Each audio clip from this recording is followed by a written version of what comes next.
Салем достар, негізі бұл видеоны түсірген кезде YouTube'қа жүктеймін деп ойлаған жоқпын. Бірақ осы видеоның ішінде көп пайдалы информация сіздер ала аласыздар деп ойлаймын. Сондықтан да ал кеттік ал.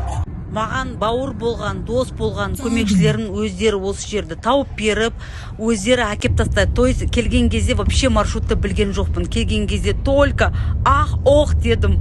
Осы жерге келгенде сразу осы видке ғашық болдым, потому что өзім қалап жүрген осындай бір жер еді.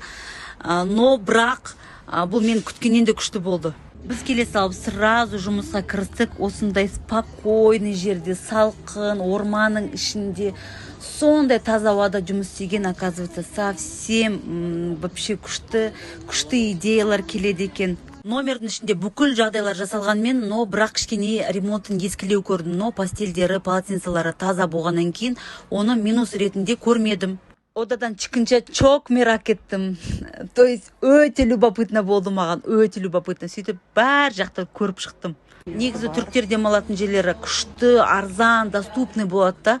То есть біздің арамызда бір турист көрмедік. А еще бұл жерде кішкентай емес аквапарк бар екен, астында 2 бассейнмен. Осылай астынан үстіне лестницамен көтеріліп бара жатқанда осындай каштандарды көрдім.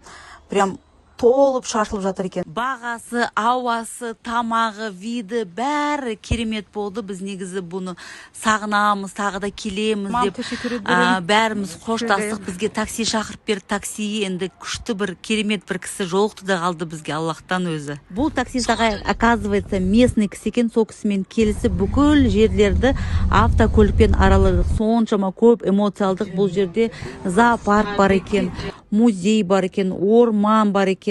Даже сондай бір күшті бір музей сияқты нәрсе бар екен. Сол жерлерден зат сатып алуға болады. Даже если сіздер Стамбулда тұратын болсаңыздар, не обязательно қазақ болсаңыздар, самое главное, мені түсінсеңіздер, пожалуйста, осы жерге келсеңіздер болады. Сол именно товарларды бұл кісілер оптан береді екен. Пожалуйста, алып кетсеңіздер де болады. Потом отдельно бір әңгіме. Осылай паркке кірген кезде бүкіл историяны таксист ағайымыз түсіндіріп берді. Осы орман өзі парк болып есептеледі екен, ішінде музей бар екен.